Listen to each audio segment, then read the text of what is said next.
My name's Kirsty Stiles. You know that I'm planning a 200-mile cycle route. I'm a ride leader, but I guess for the purposes of this, I'm a journalist and a lecturer. This panel is about sharing, probably, isn't it? I read a book more than 10 years ago called What's Mine Is Yours. Has anybody read that? Absolutely beautiful book. Really changed my perception of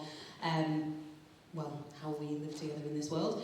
And one of the big standout things that he talked about was that all of the self-storage space in America, you could fit every single person who lives in America inside all of the self-storage space that is in America, because people are accumulating things as individuals, more than they could have in their house, so then they get some self-storage, and it's just a place where they just put things that they never need again. And so ultimately, everybody on this panel is doing something which is in some way an antidote to that single mine more stuff. So I'm going to hand over to somebody who I'm sure you all know and love already, but and two people who are working together on this. But Sana and Patrick, can you tell us a little bit more about what you are up to at Circular Arts Network?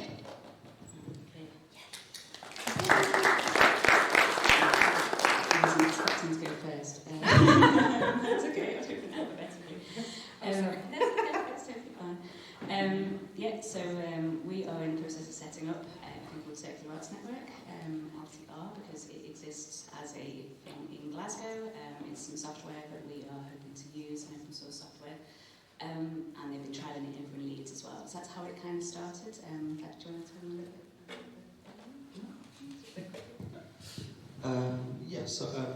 As well as working with Sana on Circular Arts Network, we have been using I hate my voice.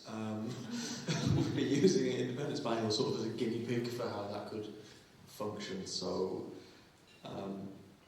one of the things we set out to this year was to ensure that, and this didn't work 100% of the time, there were some artists from within the festival in this room that can probably attest to this, that artists were not out of pocket as a result of being in Independence Biennial.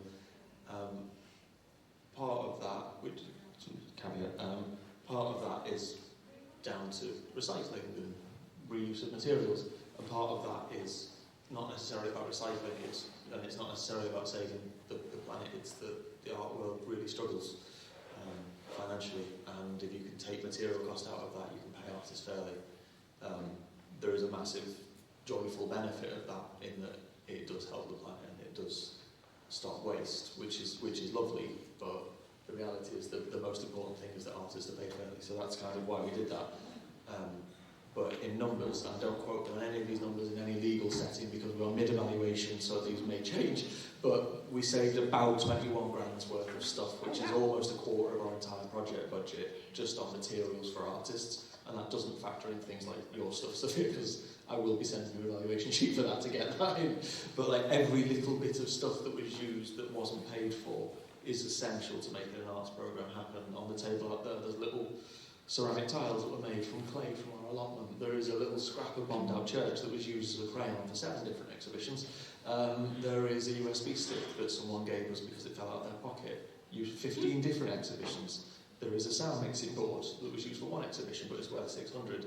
And it's not about the value of that item, it's about the value of what that item does. So the USB stick is equally important as the sound mixing board. And I think, hopefully, Independence Biennial kind of showed that Circular Arts Network is a useful, essential, valuable thing. And we'll see what happens over the next few years, because, space makes a difference to stuff. If I had the other microphone, I'd now be passing over to Miriam to talk about the tool library. Hi. Hi everyone. I'm Miriam, and how many of you know the Liverpool Tool Library? So Liverpool Tool Library is a library of tools that is based in LA. It's been open 5 and a bit years ago, and the purpose of it is to share borrowed tools, and that helps. Is it going on and off, or is it? Sorry, it's just confusing. confusing. To hold it. Yes, like that. Yes, like that. Okay. It's highly unnatural. But yeah, so we are a very small non-for-profit organization transitioning to be a cooperative. At the moment we have 1,000 plus tools and we are at capacity in our 40 meter square space. We currently pretty much refuse 2 to 3 donation of tools every week. So it's definitely something which is catching up. We've got more and more members. We have 1,100 plus members with like over almost 600 active members who are borrowing constantly tools. Since we opened, I wrote it down to make sure that I don't twist the numbers, but sometimes the numbers talks, right? So since we opened 4.5 years ago, we loaned over 24,000 times, and we saved around 580,000 pounds and saved around 230 tons of CO2. So I think there is something which is not negligible about. Thank you for the borrowers and the librarian and everyone. Yeah, I think there is something. So yeah, we are in a society where number talks, but what it does say is like it's not negligible. Actually, this element of sharing and circularity and etc. And what the tool library offers is not just the opportunity to borrow tools and then to tackle like DIY that you might not do yourself if you didn't have access to those tools. Because memberships is fairly affordable. There is a pay what you can basis. There is a pay forwards to allow for people with less income to access those tools. So there is something which is very much generous, like about what people can afford, what people can donate. There are so many ways to participate. We started to do workshops as well, some to make beautiful craft things, and some to introduce to tools. So there is one coming up, if my mind is correct. Yeah, the 12th of October, which is an introduction to the Mitosol, which is a bit of an impressive tools, but highly, highly satisfactory once you have a go at it.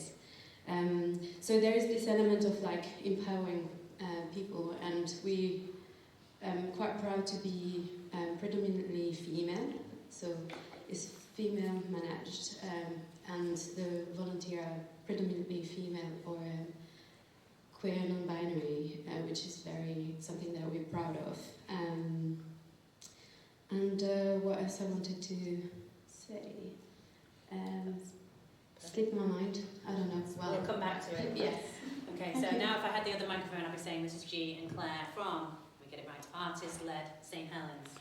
Tell us what you've been up to. Thank you. I'm G. I'm one of the co-leads of Artists of St Helens. We are artists. We lead an arts organisation in St Helens, which is not that far from here, but we are walls, maybe.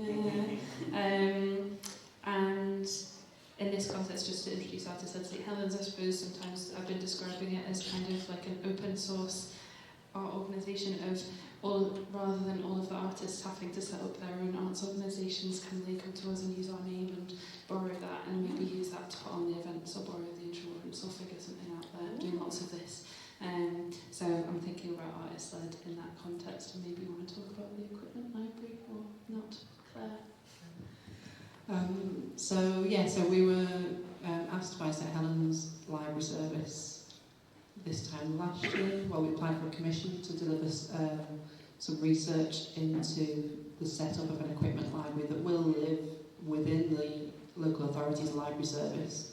But as part of that, we worked with all of the artists that we work with in St Helens and asked them a lot about what arts equipment. So it's slightly different to the tool library in that it was more specifically the creation of artworks. There's some crossover in what those things might be, but it meant that we were asking people what they needed, and they've told us, there's a list out on the table there, that some of the things that they told us and some of the things that we then told the local authority to then purchase.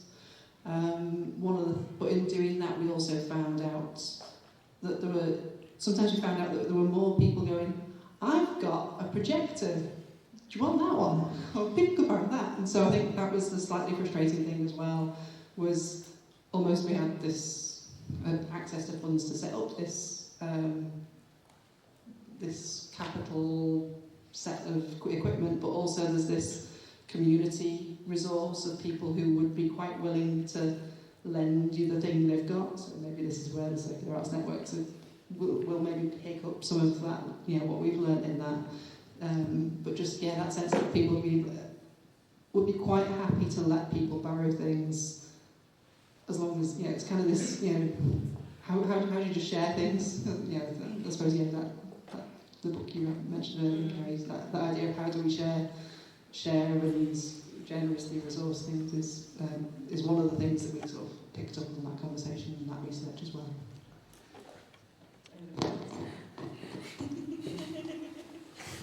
So, Davina McCall. So, do you want to do a call out and ask people, have they seen the microphone? Because we can't find it. has anyone seen the other microphone? It looks like this one. It sounds like this one. And sounds like this one as well. It's okay. Yes. Well, so we're very much open to questions from the audience. If anyone has anything burning immediately, excellent. Right. Okay. Thanks very much. The question is for Miriam, really. It's lovely to hear all the contributions that have been made. I'm gutted I wasn't here this morning, but yeah, Miriam, it was just, you know, with the tool library, I've always wanted to. I used to love the program DIY SOS, me and millions of others, and I thought to myself, oh, wouldn't it be nice if we could do like a heritage version of it?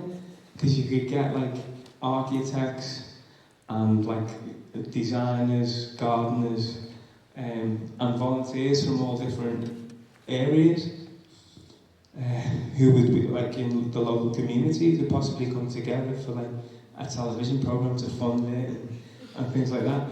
And I was just thinking about, you know, the connections that you can make with the people who come into the to use the tools because of the amount of people that you do reach.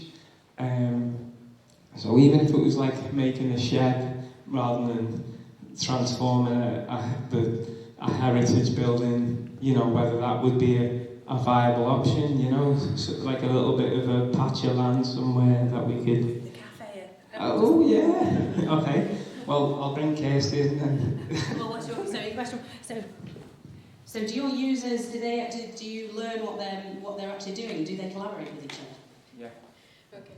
Sorry. For a second, I thought your question was like, are we going to do a TV show? Who was that? It'll get to that. That's like... If you want to do an honest, just come. Yeah, that's the beauty with the tool library is it has created a really lovely community around, and people do chat to each other and share tips, especially when borrowers come to borrow tools and there is the tool librarians. There is always like a question of, have you used this tool before? Do you know how to use it? And then what are you going to do it for? And then... Yeah, let Madonna. Is it fun? Yeah, okay. What I was going to say. The community, what you're going to use it for? Yes, there is project meetups as well. So there is a calendar of things that happens, and there is a space for people to meet, to talk about their projects. And something that we would like to do soon is to make a call out for people to share their projects that they did. So it's coming, but we are small capacity. But yeah, all good ideas. Yes, you can. You might give it a shake. There's the back. Yeah, just give it a shake. That's the.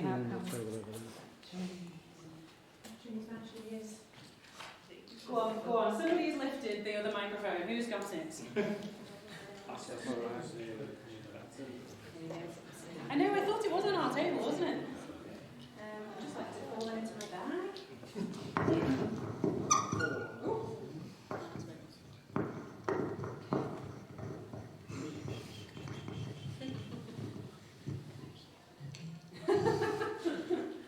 I've forgotten the point now. Community. Yeah, community. So what we found is during biennial, can I say it, was that there was a lot of that kind of conversations, and starting to have conversations with galleries, like the Open Eye Gallery, Victoria Gallery, Tate and stuff like that. So we're taking down their materials after the end of the exhibition and repurposing that. And just when we went to pick up the stuff at Tate, Fact were there, like also doing the same thing. So it was like kind of starting partnerships with other ones, with organisations who are in similar situations. But then also on a kind of ground level as well, we've been given some money from Second to set up a sort of textiles and repair initiative. So that's been making me, myself and Siobhan, who was going to be on the panel but isn't now,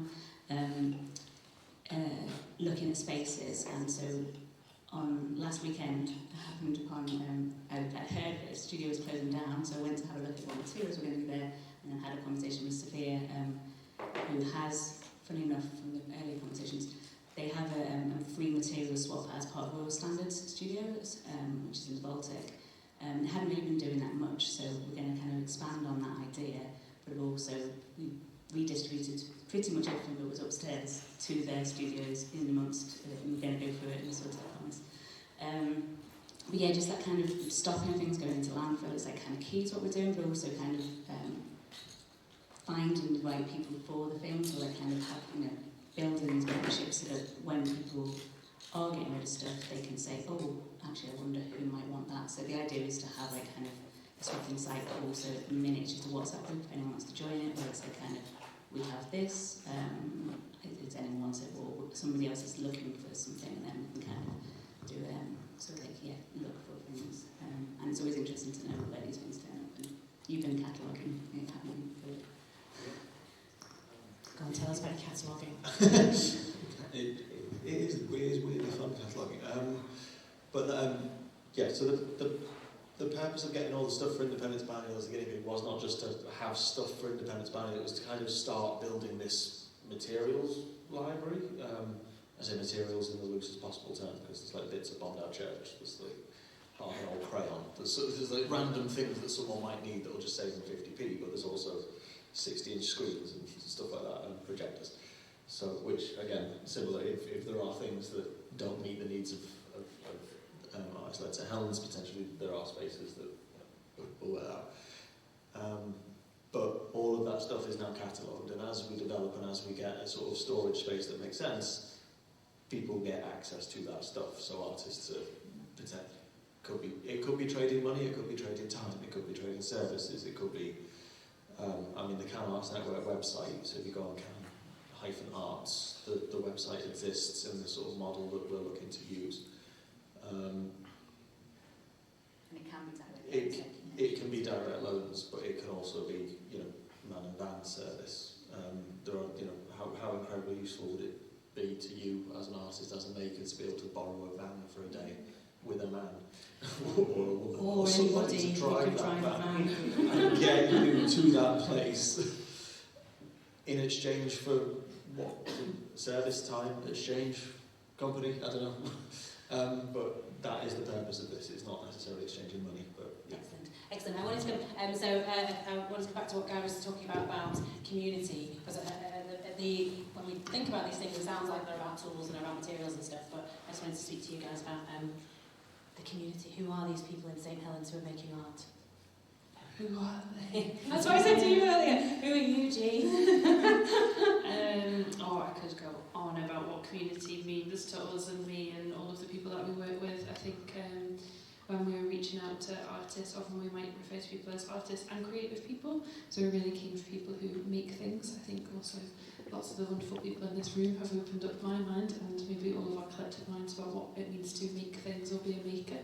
And something that I suppose that we do at the moment, that idea of meeting people and creating community. So we got this wonderful access to an equipment library and all this equipment, and then we're like, but how do we help people use it? What is the infrastructure of people that helps that to happen? So now we have 1 day a week co-working day, where anyone can come in and use the space that we have access to, and we also have our making space equipment hosts. I can't remember if that's our official title.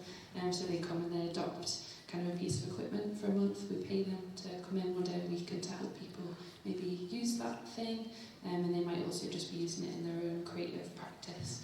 So trying to two birds, one stone, and thinking about those people that really want to use that stuff. And I think the thing about that as well is that sometimes you might be like, I want to be able to use the print press, but I don't know how to use it. And it's just sometimes being in a space with somebody else that means that you go, oh, okay, and then that's actually free. It's not necessarily about always needing loads of time, and that's what the community thing is. It's that when you need to know who can I ask about how to like my artwork when I photograph it for Instagram, or who do I need to ask about how would you attach this to a wall? It's having that community that's connected to that thing that I think means that we can all make and do more, possibly with less as well. I think in terms of being able to be connected and work together, that's the important part of that as well. Beautiful. There's definitely a TV show in this guy. Said you are well? Hi, I'm Terry. I'm a creator, a maker. I just enjoy these upcycling and things like that. From does it? I'm sorry. Yes, I've got the must book. I'm from the I call it Does Local, but it does collect. Yes. My question. More like that. I'll get your heart out. Halfway. Lot of laughs. Anyway, probably for anyone's time. Yeah, so what it is, I want to ask a couple of questions. First of all, sorry I've come here late, so the tool station. I contact Mary. I think it's lovely to meet you all. I've noticed you do the tool workshop. I'm a power tool user. I'm using them all the time, but they're dangerous things. So what puts a lot of people off is doing it safely and working with them. Do you run workshops? Because that would be how to use this tool day, and do you do those? Because that would be great to get those. Like they have something they did have it in Bootle. They had a certain, it was gender based, but they do those at Man Dad's Day, which is a bit Doing the women's one as well. good. It should be anyone's day, but anyway, the point is, it was a day where people went there and got to upskill. Do you do those sorts of things? That's my first question. Yeah. So obviously we are in 40 square meters, so it's quite small. So we're limited in the capacity, but we're well aware of this thing of like just breaking this fear apprehension of using power tools. And some power tools are really impressive. But yeah, so the upcoming one is how to use the miter saw, and we did one which is the drill. So it's drill seems easy, but there is some tips to be learned about what to drill, what the beats and which material and stuff like this. So it's definitely something that we'll do more and more. The only thing which limits us is capacity right now. But this is definitely the plan, starting and going forward. I find that seriously, that's inspiring and beautiful, and this is where I can see connection to the gentleman on the right, where this liaison, where my next question would be for you, Fitzgerald, is the idea where you're talking about. I was speaking to a gentleman outside who does the same thing about working with the collective and valuing your time, and whether it's money, hours, resources, and how we collectively can use. So the idea is you've got the tools, we need someone to run a workshop in another space, and this collaborative, it's connection. But the real question I've got to ask is, what I find is there's people who do, this is the hardest thing about it, if you probably know where I'm going, you'll have someone who'll give that time, and then you'll have someone who'll just use that resource without giving back. And I think the challenge is, as well as quantifying what you've got, is quantifying the sliding scale of saying, you're a contributor, not a taker, and we're going to give you you'll be getting these perks or something. That would be lovely to see how that works, because I do think that's the future with the resources being limited. Thank you. Yeah, I mean, there's a thought on that. I'll try and sort of be brief on, and I'll see how the room is glazing over at the answer. But I know not everyone in here is an artist. Other sectors, mostly makers and doers and creators. But the art world is incredibly cash poor.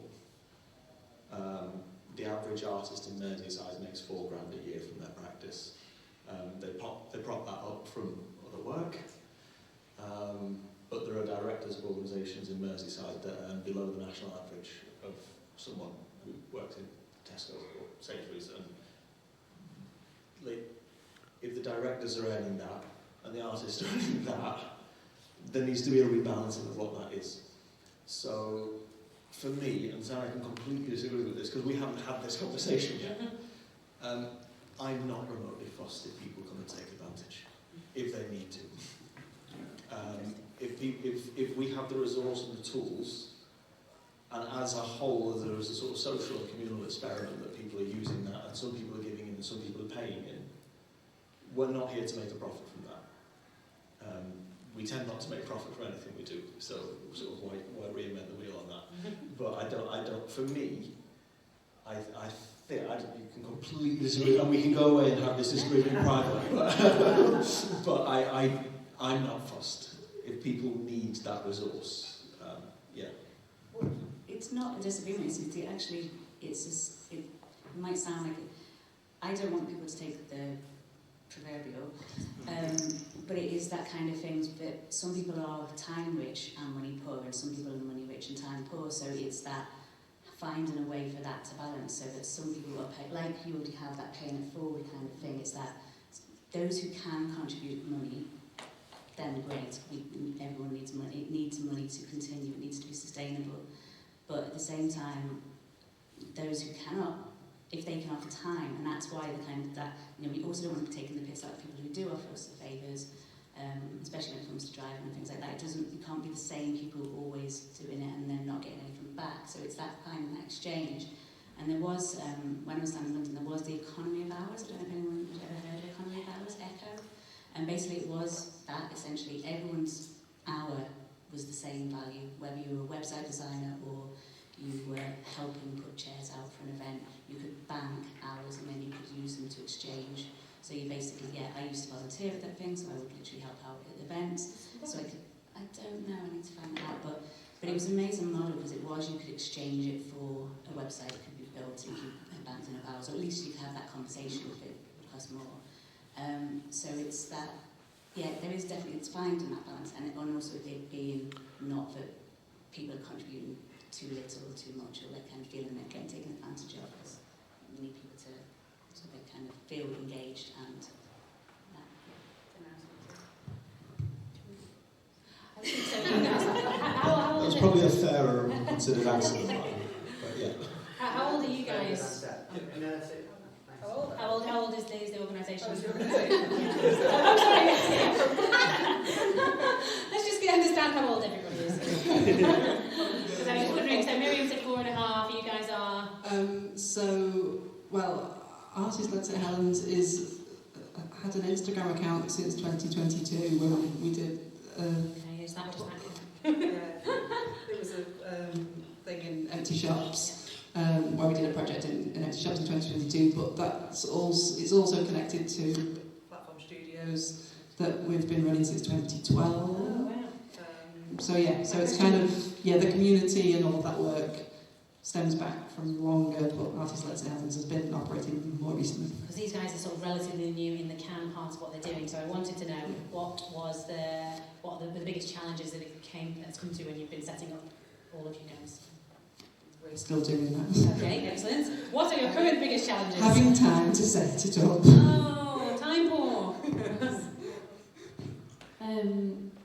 Something that I think lots of people want us to do at the moment because maybe it's profitable for them is to take us on business courses and teach us how to be a business, and you can grow and you can earn money, and some of it's really helpful, thank you, for all the business courses, but also sometimes we'll go in with questions about how things could be different.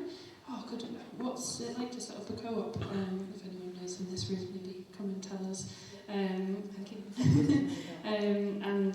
Maybe being in lots of rooms with businesses, and things need to be resilient, and they need to learn how to wash their own face, and they need to be sustainable, and they need to do all these things, which Bingo. is frustrating maybe for lots of us who know that the economy could work differently if we put our minds to it.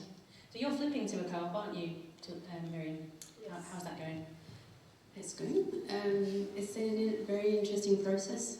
So we are CIC, that's the operating and the co-op is going to be the way we actually do things, which is quite exciting. So we are right in the process of it, and you might learn. Workers' co-op. Workers' co-op, yeah. Sorry, what was the question? It was about what the challenges of sort of setting up. So you could be about stuff now, but maybe Yeah, I mean, like anything, the reality of living in the capitalist economy is like you need resources in all dimensions. It needs to be financial, it needs to be time, it needs to be knowledge. And once you set up, especially if you want to set up an organization which is non-for-profit and changing the status quo, like more democratic, it requires time. But like, how do you be sustainable and pay yourself decently, comparing to the amount of time that you spend and do? It's just something that you always balance and trying to give. You always give more that you get in terms of money, but you get much more in terms of like other things. But you obviously need to leave, so it's a constant. It's a constant balance. I'm just trying to exactly navigate all those puzzle pieces and just make a nice picture that works. And you've got staff now, haven't you? You've gone from you've been growing as an organisation. Yeah, we're actually 4, because Imogen, who is the founder, is on maternity leave. So we're currently 3 part-time. But again, like, that is very much operating on a shoestring. Like, there is much hours spent there. What has been paid, or where it's been paid.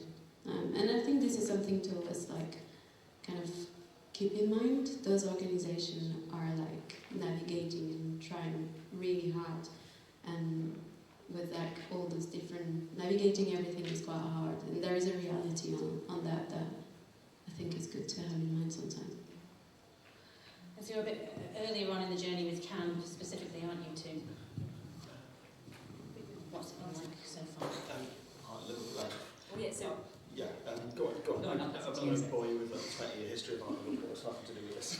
Yeah, so we are still currently in the process of setting up. The funding that we've gone for has been under the umbrella of Art in Liverpool, which is what Patrick may or may not bore you about in a second, which they are a CIC, and we're probably going to be a CIC, but I would love to look into the cooperatives. To me, a lot of the projects I've worked on in the past have been people coming together to work on something. Like, it's always been sort of like a short term, like we did some big projects in London, but they were kind of, a group of independent or small organisations coming together to work on something, and then collective good, but they were always short term. So figuring out what that looks like as a long term project is difficult for me, but it's that working out what's the right model and not being like, as Ichi always says, I'm not a kid. How do you say it? But it's like that kind of, I don't want to be a leader or something, but someone needs to lead on it. But it's that kind of like, how can we be like a sort of a non-hierarchical cooperative? I don't know. There's lots of things, but I don't understand. But yeah, kind of. CIC. Art in Liverpool. So Art in Liverpool has been existed since 2004 as a voluntary group. It was briefly a CIC. It was one of the first 5 CICs in the country.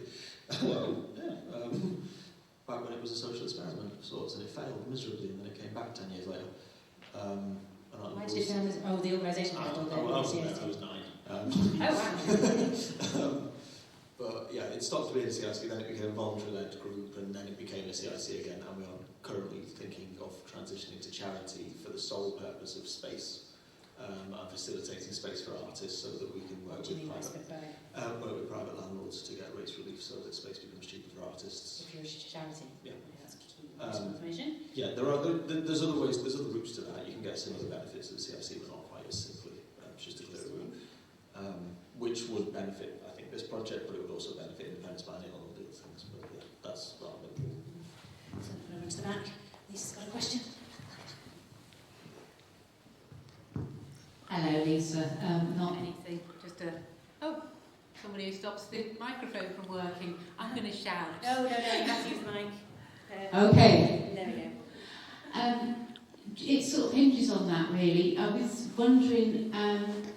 you know, the city centres always talking about wanting to draw people in and needing to offer more than just retail, and St John's Market sitting there empty for a year and a half. And I just wondered what the dialogue was between yourselves as artists and artist networks and representatives of artists, people trying to get things off the ground, and the local business improvement districts or Chamber of Commerce or whoever it is that you need to talk to get space. Great question. Could be better. Yeah, could be better. Are they interested? Yeah, they are interested. I would say the borough councils are far easier to work with than the city council. Bear in mind, Art in Liverpool is a title that was given to this company in 2004. We are Art in Merseyside. We do cover the entire region. It's just a very Googleable name, and I'm not going to change it. But yeah, the other boroughs are far simpler to work with. They are generally more giving. They are generally more generous. Liverpool City Council can be generous. When they decide to be generous, they are probably the most useful to work with. They're probably the easiest to work with in terms of just having the mechanisms to get things done. But then there are also the challenges, the spaces that you're talking about, St John's Market. I doubt there's an arts organisation in Liverpool that didn't email the council about that when it closed. There's so many reasons that won't reopen anytime soon. But there are other spaces like Dostins, you know, on Hanover Street, like George Henry Lee's, like they closed because one investor bought them and went bankrupt. He was actually quite a nice guy because we worked with him in 2018 for Independence Planning. Sounds good. Yeah. But now he's gone, the bank owns it, so the council don't even have a say in what happens to those buildings. So you just wait. And you wait and you watch as art spaces and cultural spaces get decimated in the city. Like, you've got what's left in city centre, like with an L1 postcode. So CBS just, TRS is LA, isn't it? Yeah, LA. Yeah. Bold Place next to Bondart Church. What are you listing? Art spaces? Art space, artist-led spaces. And we can define what an artist-led space is, because Brian Biggs is an artist who runs Blue Coat, but is it an artist-led space? I don't know. But there are very, very few art spaces left in Liverpool with an L1 postcode. And that contrast in 2014, when I moved back to Liverpool, there being 32 of them. So there is a massive decline, and there is the will to help, but not necessarily the finance to help. And this isn't a lecture specifically on that subject, so I won't go into it that much more. But can I pass this over to them? Because I think probably in the context of St Helens, it's probably actually quite worth talking about. It is how much we can say. Oh, wow! We currently have access to space, to quite a lot of space. And there's people that jangle keys and have them for the first time, which is really exciting. The limits of that space and being really aware of how culture can be used within spaces and in development, and being very aware of constantly being kept up at night going, am I doing the right thing? And are we supporting the right thing? And are we doing the right thing? Is maybe the thing of where I think I was talking to someone earlier about, you know, this circularity of support for each other, and that's the thing that I think starts to spin us out when I'm thinking about space. So we have a lot of access to space, how long that continues. I don't know if you want to say anything more on that. Is St Helens, has it been easy to get that sort of stuff at St Helens? No. Yes, good, bad, good, reasonable. Well, I don't know. I think, in my experience, working with any local authority is often long-winded and a pain in the arse and bureaucratic and all that kind of thing. And whether that's any better than working with a private landlord who's just in it for the money is, you know, maybe it's not as bad as that, or maybe sometimes you get a good. I think everything depends, doesn't it? I think we have had access to space to space. We have Platform Studios has been fairly steady, but has its own issues in terms of Colander-esque sort of. As in with holes in? Yeah, it's slightly leaky. As in physically?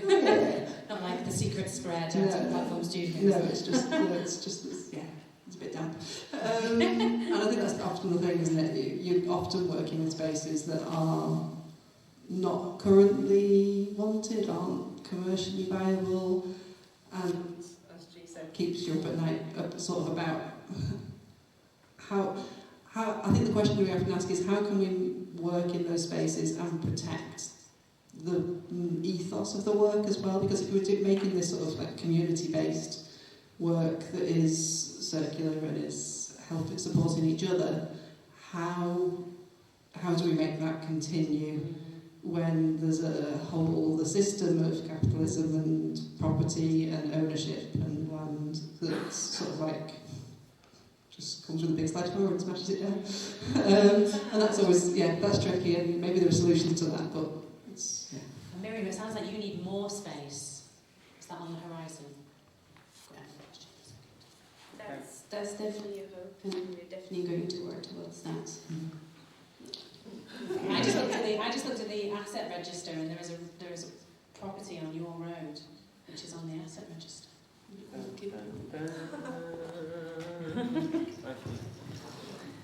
I was just thinking about what happened with the discussion, and I thought, we're all talking about community and we're all together. And sorry, is that right?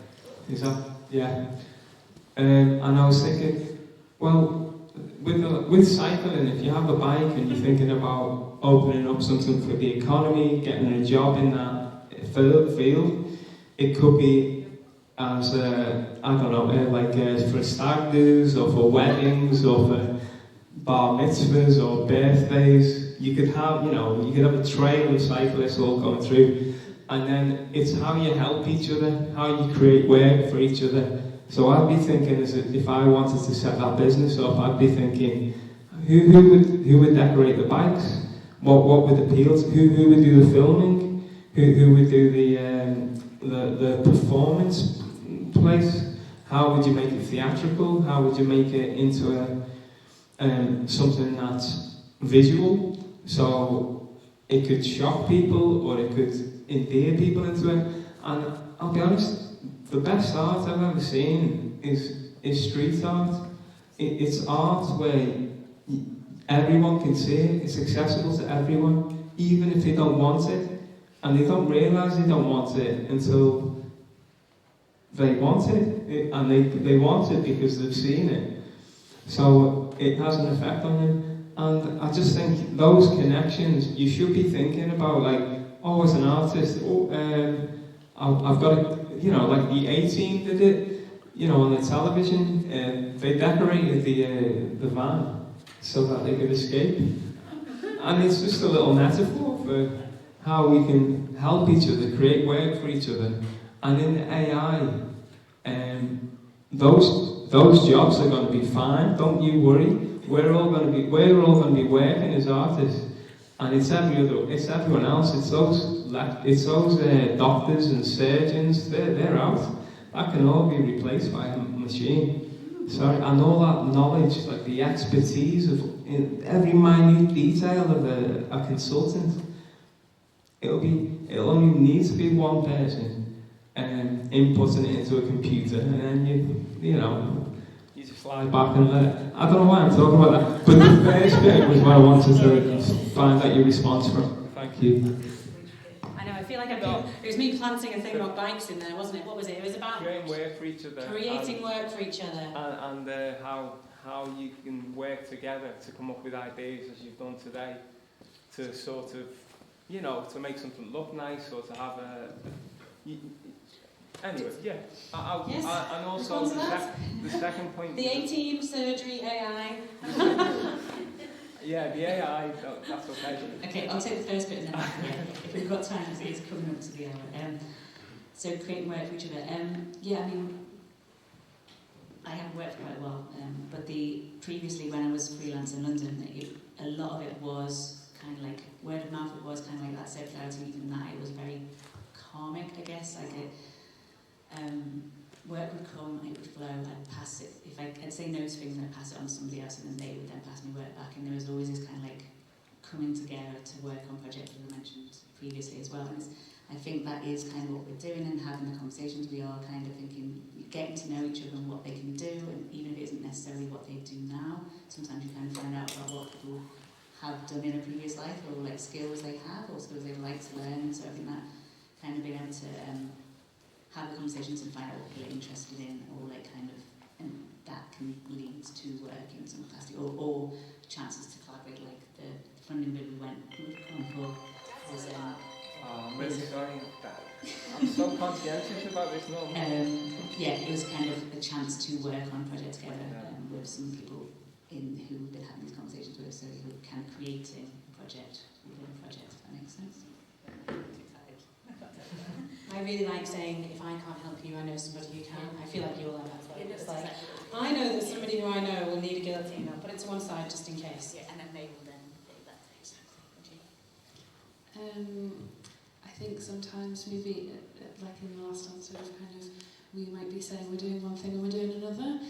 I was really struck by the film person who spoke this morning, kind of saying about getting people into some jobs in the film industry is really easy, and then other jobs are more difficult, but you kind of, maybe you're getting someone in the door, and maybe also thinking about time span.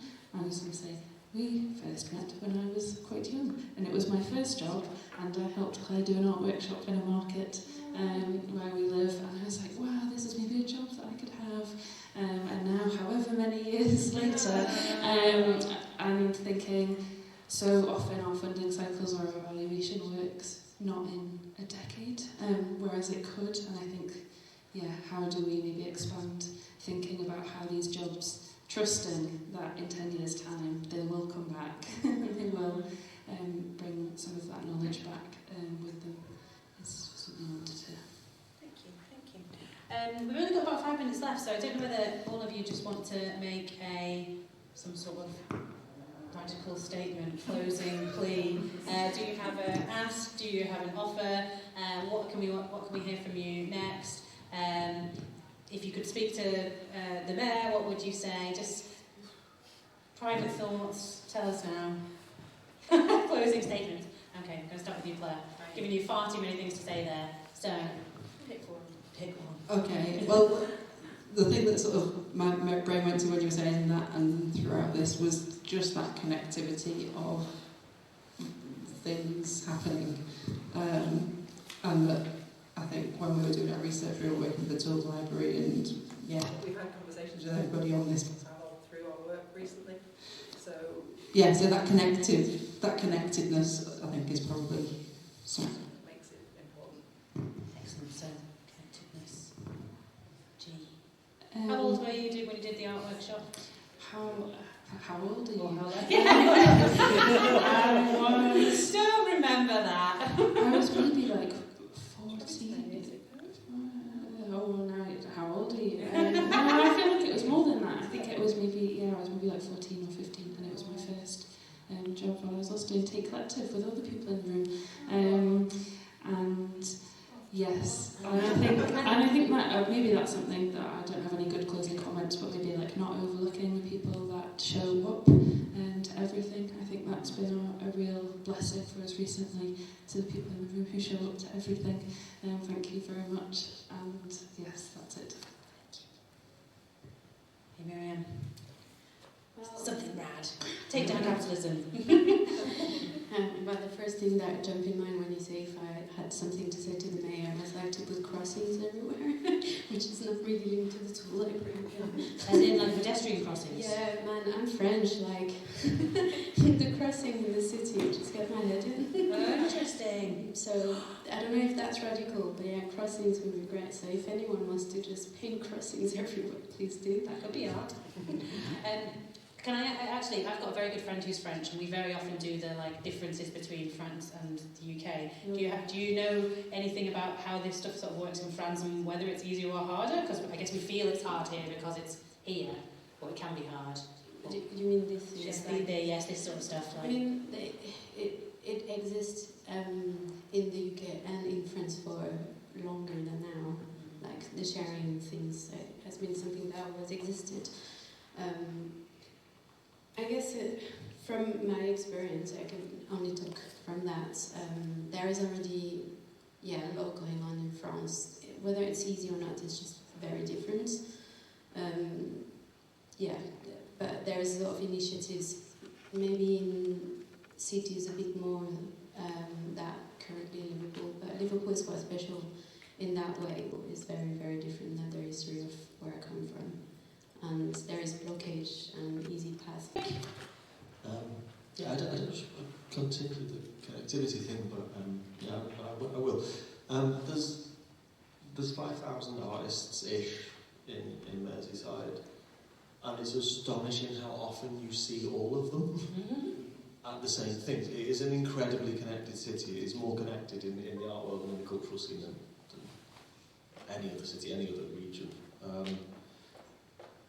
If you take that into financial circularity or material circularity, and you have that economy of stuff with a network that is as connected as Merseyside, I think it will just be really magical across all of these projects, across everything, because like at some point, we worked together before. We worked together on farms. We worked together. You come across people and you do magical things, and you all have these sort of magical visions that are all worth doing. And I don't know. I'm excited to see what you all do, and we'll all see each other again, and we'll probably see all of you again, because you just see everyone all the time. Do you think some of the worry maybe from policymakers is that stuff like this sharing it's a bit like cycling, it's not very good for the economy as we see it? Do you think there's just some sort of stuff where they're like... Sorry, Miriam wants to go in. I don't know if there is a fear. I think there is a misunderstanding. I think there is, because of like the way the economy is, there is a change toward the circular economy that is coming really strong in very different fields, that art or like grassroots organization. But I think there is still like a misunderstanding of what it brings and the benefit of it, and this is maybe where there is a little work on this, and this is why there is numbers, because it talks and it's kind of a language that some people understand better than others, and local authority do respond to that. Whether they will open the doors and be more like willing and all that's a different discussions, but I don't think it's that straight forwards. I think it's coming, but there's maybe a bit more lobbying on us to be like, actually, this is sick. Yeah. For real. Thank you. Shouldn't have asked such an important thing at the end. Seconds left. Sana, final closing words. You've got to say something that you would say to the mayor, but also say whatever you want. Well, on all of those points, I guess, in the fact that I went to a circular economy packaging thing at Labour conference last week, it's really quite dull, but there is going to be a lot coming. Like in October, there's going to be some this month, I guess, or soon there's going to be lots of announcements about a whole circular economy. From the Labour Party? From government, yeah, so in general. Which is exciting, but whether or not it will actually filter down is a different matter. But what I've always found, and this might just be me, and I think there are other people in the room who are like this, but it's that connecting of other stuff. So not just art. Like, yes, we always see the same people at art things and stuff, but it's that kind of the crossover of tech and climate activism. So it's the crossover of all of those different things. But I think is, for me, the most interesting, because that's when the opportunities really arise, when like, I don't think we actually made it here today, but we're having a conversation with Clatteridge Hospital about some tunics that could be repurposed, and it's having the conversations with the organisations that aren't predominantly arts, and getting funding from sources that aren't just arts funding. But then also on that note, I don't know if anyone saw the Google, at the library table, which is out there, it's also bringing arts funding into community as well. So like kind of, even though some people might feel like circular arts network, even I feel a bit like, is it just arts? It's kind of not, because it is bringing all those things together to do good in the community, and it to be for everyone, even though some people might not think art is for them. But we can access Arts Council funding and stuff to set up the kitchen library, but people can then hire, like, or borrow kitchen equipment and stuff. So it's kind of finding ways for it to be arts and everything else without being too broad. You could call it the Circular Anything Network. Yeah, there you go. I'll just scribble down and put that instead. Okay, well, that's perfect notes to end on, Simon. Thank you very much, everybody, for your contributions. Thank you, everybody, very much for listening. Art is what you can get away with. What's next? So next is networking, but it's also the idea being if you have things you want to offer, things you have that you would like to offer out to anybody, whether that be a glut of courgettes or a space or a van or whatever, but also if you're looking for something specifically. So there were some giant pink notebooks that I stole from another event that a couple of us were at, but I've lost them. So just grab yourself some post-it notes. We can use these notebooks weren't used. So if you have things you want to offer and things you're looking for, and then possibly a miscellaneous section in the middle of just things people should know about. Recommendations. Right, perfect. Thank you very much, everybody. And stands and stuff.